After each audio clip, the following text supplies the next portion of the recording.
வணக்கம். மாலை முரசு செய்திகளை விரிவாக பார்ப்பதற்கு முன் தலைப்புச் செய்திகளை பார்க்கலாம். மக்கள் நலனுக்காக எடுக்கப்படும் முடிவுகளுக்கு எதிர்க்கட்சிகள் ஆதரவளிக்க வேண்டும். நாடாளுமன்ற கூட்டத்தை முன்னிட்டு பிரதமர் நரேந்திர மோடி வேண்டுகோள்.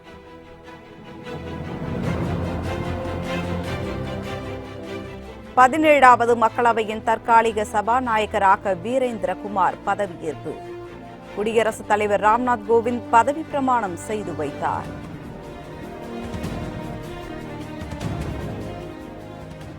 பதினேழாவது மக்களவையின் முதல் கூட்டம் இன்று தொடக்கம். புதிதாக தேர்ந்தெடுக்கப்பட்ட உறுப்பினர்கள் பதவியேற்றுக் கொள்கின்றனர்.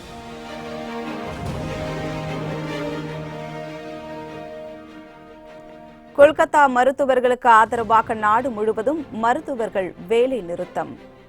டெல்லி, ஜெய்ப்பூர், வாரணாசி நகரங்களில் மருத்துவ சேவைகள் பாதிப்பு.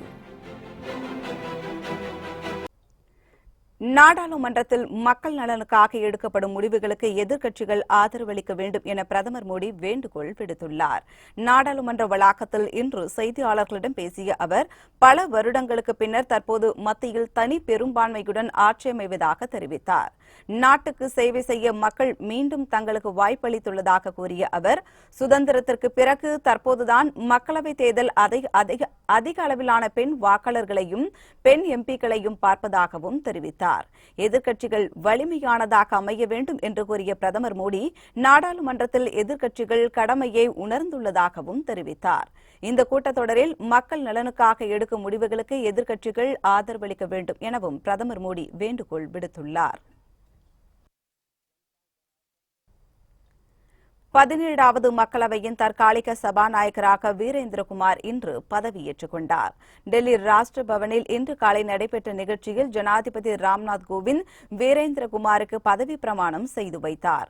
இந்த நிகழ்ச்சியில் துணை ஜனாதிபதி வெங்கையா நாயுடு, பிரதமர் மோடி உள்ளிட்டோர் கலந்து கொண்டனர். வீரேந்திரகுமார் இதுவரை 7 முறை மக்களவைக்கு தேர்வு செய்யப்பட்டுள்ளார்.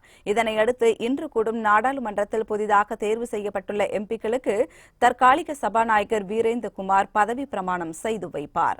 இந்த நிகழ்வு 2 நாட்கள் தொடர்ந்து நடைபெறும் என தெரிவிக்கப்பட்டுள்ளது. பின்னர் 19ஆம் தேதி மக்களவையின் புதிய நிரந்தர சபாநாயகர் தேர்வு செய்யப்படுவார் என்றும் தெரியவந்துள்ளது. கொல்கத்தா மருத்துவர்களுக்கு ஆதரவாக நாடு முழுவதும் அரசு மருத்துவர்கள் வேலை நிறுத்தத்தில் ஈடுபட்டுள்ளதால் அரசு மருத்துவமனைகளில் மருத்துவ பணிகள் பாதிக்கப்பட்டுள்ளன. கொல்கத்தாவில் அரசு மருத்துவர் மீதான தாக்குதலை கண்டித்து மேற்கு வங்கத்தில் அரசு மருத்துவர்கள் கடந்த சில நாட்களாக போராட்டத்தில் ஈடுபட்டு வந்தனர். இந்நிலையில் மேற்கு வங்க மருத்துவர்களுக்கு ஆதரவாக நாடு முழுவதும் வேலை நிறுத்தத்திற்கு இந்திய மருத்துவர்கள் சங்கம் அழைப்பு விடுத்துள்ளது. இதனையடுத்து ராஜஸ்தான் தலைநகர் ஜெய்ப்பூரில் உள்ள மருத்துவமனையில் மருத்துவர்கள் எவரும் வராததால் பணிகள் பாதிக்கப்பட்டுள்ளன. இதனால் சிகிச்சைக்கு வந்த நோயாளிகள் ஏமாற்றத்துடன் திரும்பி சென்றனர். உள் நோயாளிகளுக்கு தேவையான அடிப்படை பணிகளை செவிலியர்கள் செய்து வருகின்றனர். டெல்லி எய்ம்ஸ் மருத்துவமனையின் உறைவிட மருத்துவர்கள் இன்று நண்பகல் முதல் நாளை காலை 6 மணி வரை வேலை நிறுத்தம் செய்வதாக அறிவித்துள்ளனர். இதை முன்னிட்டு மருத்துவர்கள் தலையில் துணியால் கட்டு போட்டபடி கண்டன ஆர்ப்பாட்டம் நடத்தினர். அதே நேரத்தில் எய்ம்ஸ் மருத்துவமனையில் அவசர சிகிச்சை பிரிவு, தீவிர சிகிச்சை பிரிவு, பேறுகால பிரிவு ஆகியவற்றில் பணிகள் பாதிக்கப்படவில்லை. உத்தரப்பிரதேசம் வாரணாசியில் உள்ள அரசு மருத்துவமனையிலும் மருத்துவர்களின் வேலை நிறுத்தத்தால் புறநோயாளிகள் பிரிவில் பணிகள் பாதிக்கப்பட்டுள்ளன. சிகிச்சை பெற முடியாமல் நோயாளிகள் காத்திருக்கின்றனர். கொல்கத்தா மருத்துவர்களுக்கு ஆதரவாக நாடு முழுவதும் வேலைநிறுத்த போராட்டம் நடைபெற்று வருவதால் மருத்துவ சிகிச்சைகள் பெற முடியாமல் நோயாளிகள் தவித்து வருகின்றனர். கொல்கத்தாவில் உள்ள அரசு மருத்துவக் கல்லூரி மருத்துவமனையில் சிகிச்சை பெற்ற நோயாளி சமீபத்தில் உயிரிழந்தார். இதனால் ஆத்திரமடைந்த அவரது உறவினர்கள் மருத்துவமனையில் பணியாற்றி வரும் 2 பயிற்சி மருத்துவர்களை கொடூரமாக தாக்கினர். இதை கண்டித்து சில நாட்களாக அரசு மருத்துவர்கள் போராட்டத்தில் களம் இறங்கியுள்ளனர். இதனிடையே வேலைநிறுத்த போராட்டத்திற்கு இந்திய மருத்துவ சங்கம் அழைப்பு விடுத்திருந்தது. அதன்படி குஜராத்தில் உள்ள சயாஜி ராவ் பொதுநல மருத்துவமனை முன்பு அரசு மருத்துவர்கள் போராட்டத்தில் ஈடுபட்டுள்ளனர். இதனால் மருத்துவமனை வெறிச்சோடி காணப்படுவதால் சிகிச்சை பெற முடியாமல் நோயாளிகள் தவித்து வருகின்றனர். இதேபோல் நாமக்கல் மாவட்டத்தில் உள்ள தலைமை அரசு மருத்துவமனை முன்பு இந்திய மருத்துவ சங்க மருத்துவர்கள் நூதன போராட்டத்தில் ஈடுபட்டுள்ளனர். தலையில் ஹெல்மெட் அணிந்து கொண்டு ஆர்ப்பாட்டத்தில் பங்கேற்ற அவர்கள் அரசு மற்றும் தனியார் மருத்துவர்களுக்கு பாதுகாப்பு வழங்க வேண்டும் என கோரிக்கை விடுத்துள்ளனர்.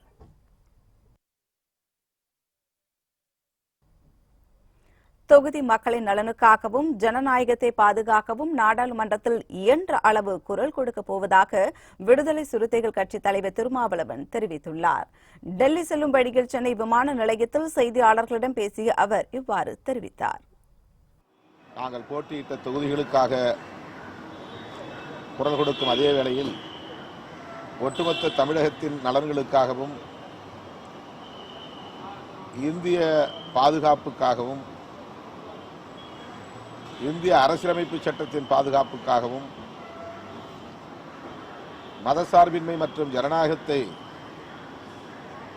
பாதுகாப்பதற்காகவும் நாடாளுமன்றத்தில் எங்களால் இயன்ற வகையில் அழுத்தமாக குரல் கொடுப்போம்.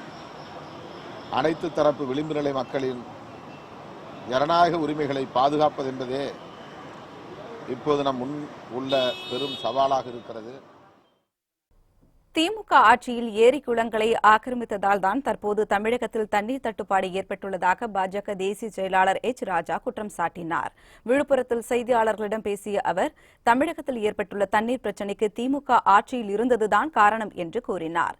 சென்னை வள்ளுவர் கோட்டம், மதுரை உயர்நீதிமன்றம் நீர்நிலைகளை ஆக்கிரமித்து கட்டப்பட்டுள்ளதை சுட்டிக்காட்டிய எச் ராஜா, இதுபோல திமுக ஆட்சியில் ஏராளமான கட்டிடங்கள் நீர்நிலைகளை ஆக்கிரமித்து கட்டப்பட்டதால் தான் தற்போது தண்ணீர் தட்டுப்பாடு ஏற்பட்டுள்ளது என்று விளக்கமளித்தார். தமிழகத்தில் தண்ணீர் பிரச்சினைக்கு தீர்வு காண மத்திய அரசு உதவி செய்யும் எனவும் எச் ராஜா கூறினார். சார், தண்ணி பிரச்சனை காரணமே இந்த திமுகங்கிற ஒரு அமைப்பு தமிழ்நாட்டில் வந்த தலையெழுத்து. ஏன்னா வள்ளுவர் கோட்டம் இப்போ எதில் கட்டியிருக்கு? லேக்கில், ஏரி மீது வள்ளுவர் கோட்டம். அப்போ சென்னையில் மழை பெய்தால் அதை தேக்கி வைக்கிற ஏரியெல்லாம் இந்த மாதிரி பண்ணிட்டீங்கன்னா, ஏன்னா இப்போ ஒரு கல்லூரி, மருத்துவக் கல்லூரி கூட ஏரியில் தான் கட்டியிருக்கு காட்டாங்குளத்தூரில். என்ன இந்த மாதிரியாக கல்வி கொள்ளையர்கள், திமுகவுடைய ஒரு நில அபகரிப்பு கும்பல், இதுக்காகவே செல்வி ஜெயலலிதா அவர்கள் முதலமைச்சராக இருக்கிறத ஆன்டி லேண்ட் கிராபிங் ஆக்டே கொண்டு வர வேண்டியிருந்து இந்த டிஎம்கேக்காகவே.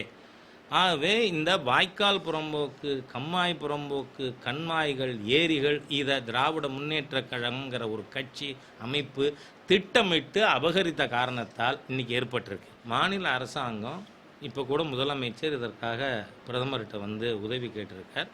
உடனே டெம்பரரி சொல்யூஷனுக்கு என்ன பண்ணணுமோ அது மத்திய அரசாங்கம் உதவி செய்யும், மாநில அரசும் உதவி செய்யும். ஆனால் தமிழ்நாட்டை பிடிச்ச மிகப்பெரிய சாபக்கேடு இந்த திமுக. குடிநீர் பிரச்சினைக்கு அதிமுக அரசை குற்றம் சாட்டியுள்ள திமுக தலைவர் மு.க. ஸ்டாலினுக்கு பாஜக மாநில தலைவர் தமிழிசை சவுந்தரராஜன் தக்க பதிலடி கொடுத்துள்ளார். இது தொடர்பாக தமிழிசை சவுந்தரராஜன் தனது டுவிட்டரில் தொலைக்காட்சி பெட்டிகளை வழங்கி தேர்தல் வெற்றி தேடிய திமுக தண்ணீர் பிரச்சினைக்கு செய்து முடித்த தொலைநோக்கு திட்டங்கள் என்ன என கேள்வி எழுப்பியுள்ளார்.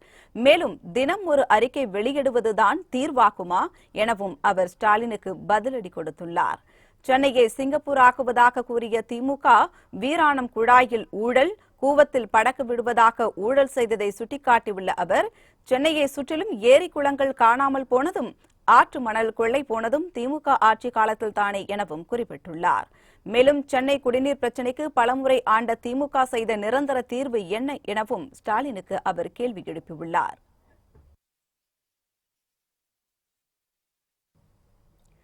துணை முதலமைச்சர் ஓ பன்னீர்செல்வத்தின் தம்பி ஓ ராஜா மீது வழக்கு பதிவு செய்ய வடகரை காவல் நிலையத்திற்கு பெரியகுளம் நீதித்துறை நடுவர் நீதிமன்றம் அதிரடி உத்தரவு பிறப்பித்துள்ளது. பெரியகுளம் நீதிமன்றத்தில் இந்த உத்தரவு குறித்த நகலை பெற்ற தென்னிந்திய ஃபார்வர்ட் பிளாக் கட்சியின் நகர பொதுச் செயலாளர் துரை செய்தியாளர்களிடம் பேசியபோது, தென் மாவட்டங்களில் இருக்கும் குண்டர்களை வைத்துக் கொண்டு துணை முதலமைச்சர் தம்பி மணல் கொள்ளையில் ஈடுபடுவதாக தெரிவித்தார். இது தொடர்பாக காவல் நிலையம், மாவட்ட எஸ்பி மற்றும் தென்மண்டல போலீஸ் ஐஜியிடம் புகார் அளித்தும் நடவடிக்கை எடுக்காத நிலையில் பெரியகுளம் நீதித்துறை நடுவர் நீதிமன்றத்தில் துரை வழக்கு தொடர்ந்துள்ளார். இந்த நிலையில் ஓபிஎஸ் தம்பி மீது போலீசார் வழக்கு பதிவு செய்ய நீதிமன்றம் உத்தரவிட்டுள்ளதை அடுத்து காவல்துறை விசாரணை நேர்மையாக நடைபெற வேண்டும் எனவும் துரை வலியுறுத்தியுள்ளார்.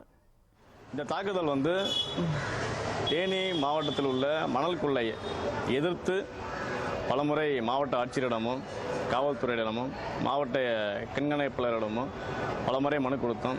எந்த ஒரு நடவடிக்கையும் இல்லை. அதனால் என்னை கூலிப்படையை விட்டு என்னை அடித்து கொலைவெறி தாக்குதல் நடத்தினாங்க.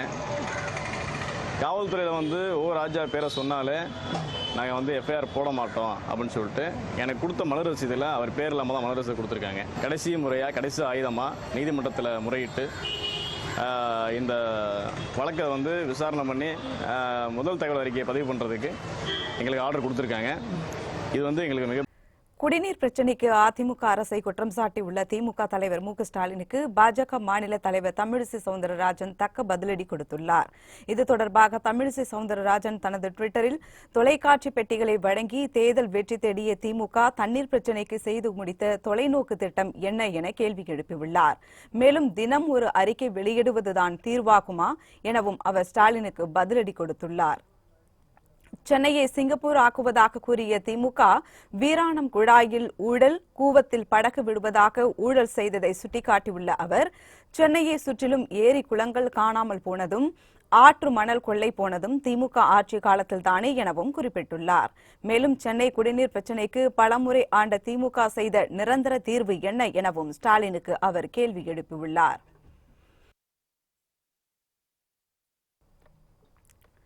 துணை முதலமைச்சர் ஓ பன்னீர்செல்வத்தின் தம்பி ஓ ராஜா மீது வழக்கு பதிவு செய்ய வடகரை காவல் நிலையத்திற்கு பெரியகுளம் நீதித்துறை நடுவர் நீதிமன்றம் அதிரடி உத்தரவு பிறப்பித்துள்ளது. பெரியகுளம் நீதிமன்றத்தில் இந்த உத்தரவு குறித்த நகலை பெற்ற தென்னிந்திய ஃபார்வர்ட் பிளாக் கட்சியின் நகர பொதுச் செயலாளர் துரை செய்தியாளர்களிடம் பேசியபோது, தென் மாவட்டங்களில் இருக்கும் குண்டர்களை வைத்துக் கொண்டு துணை முதலமைச்சர் தம்பி மணல் கொள்ளையில் ஈடுபடுவதாக தெரிவித்தார்.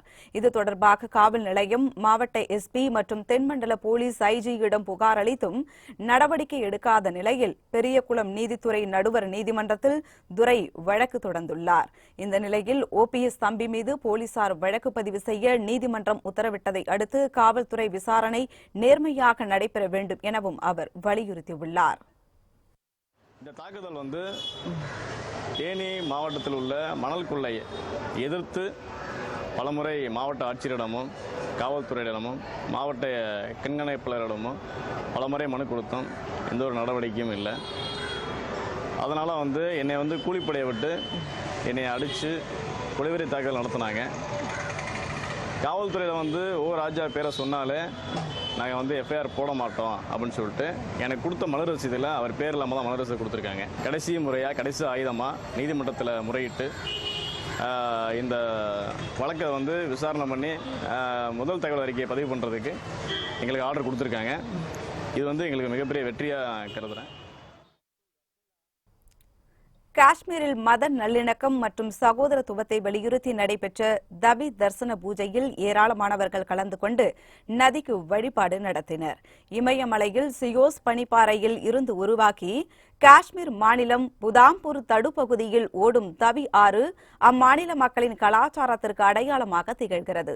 இந்த நிலையில் சுற்றுலாத்துறையை ஊக்குவிக்கும் வகையிலும் மத நல்லிணக்கம், சகோதரத்துவத்தை வலியுறுத்தும்படியும் அம்மாநிலத்தில் முதன்முறையாக தவி தர்சன வழிபாடு நடைபெற்றது. இதில் இந்து, முஸ்லிம் உட்பட பல்வேறு மதங்களை சேர்ந்தவர்களும் பங்கேற்று தவி நதியில் விளக்குகளை மிதக்கச் செய்து தங்கள் பாரம்பரிய வழக்கப்படி வழிபாடு செய்தனர். மேலும் தவி தர்சன வழிபாட்டை ஒட்டி உள்ளூர் குழுவினரால் கலை நிகழ்ச்சிகளும் நடத்தப்பட்டன.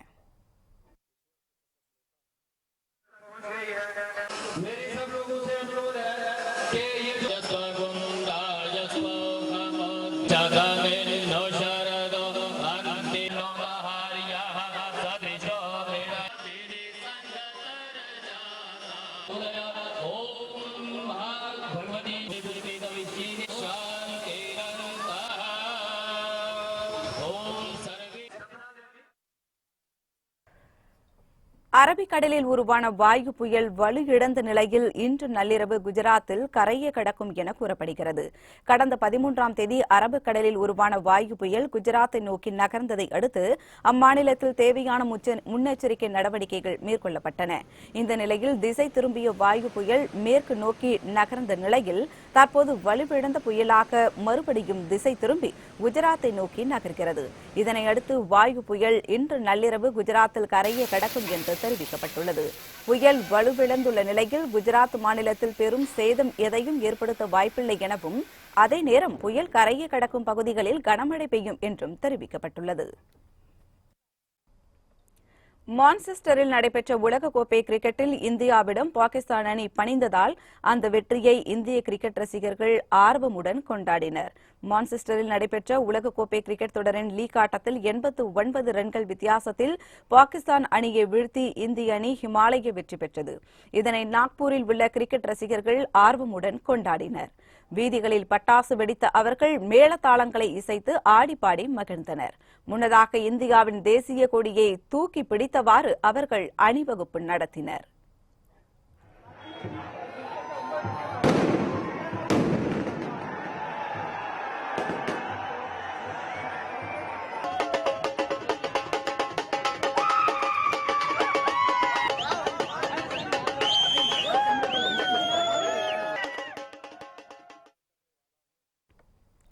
இந்திய கிரிக்கெட் அணியுடன் பாகிஸ்தான் அணி அதிக போட்டிகளில் விளையாட வேண்டும் என அந்நாட்டு வெளியுறவு அமைச்சர் ஷா முகமது குரேஷி தெரிவித்துள்ளார். இங்கிலாந்தின் மான்செஸ்டர் நகரில் இந்தியா பாகிஸ்தான் அணிகளிடையே நடைபெற்ற கிரிக்கெட் போட்டியை பாகிஸ்தான் வெளியுறவு அமைச்சர் ஷா முகமது குரேஷி கண்டுகளித்தார். இந்த போட்டியில் இந்திய அணி வெற்றி பெற்றது. போட்டி முடிந்த பின் செய்தியாளர்களிடம் பேசிய அவர், இந்திய அணியுடன் பாகிஸ்தான் அதிக போட்டிகளில் விளையாட வேண்டும் என விருப்பம் தெரிவித்தார். இந்திய அணி பாகிஸ்தான் அணியுடன் இருநாட்டு போட்டி தொடர்களில் பங்கேற்பதை கடந்த 6 ஆண்டுகளாக இந்தியா தடுத்து வருவதாகவும் அவர் குற்றம் சாட்டினார்.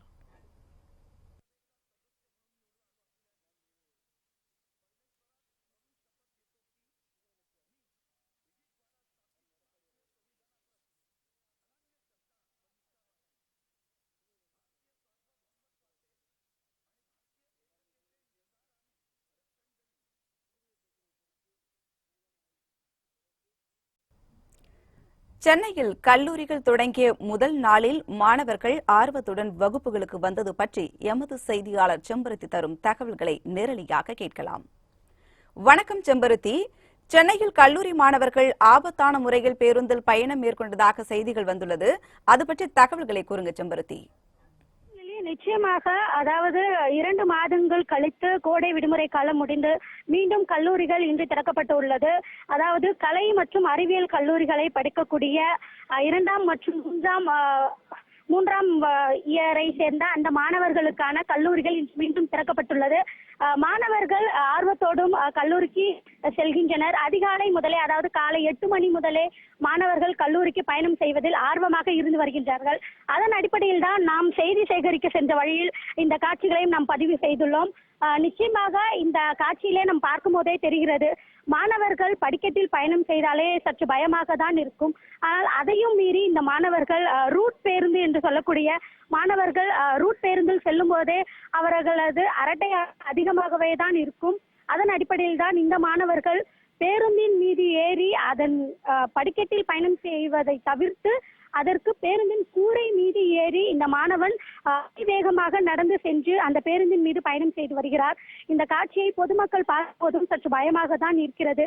படிக்கட்டில் பயணம் செய்தாலே நொடியில் மரணம் என்ற கருத்துக்களை தாண்டி இந்த மாணவர்கள் பேருந்தின் கூரை மீது இந்த பயணம் செய்து வருகிறார்கள்.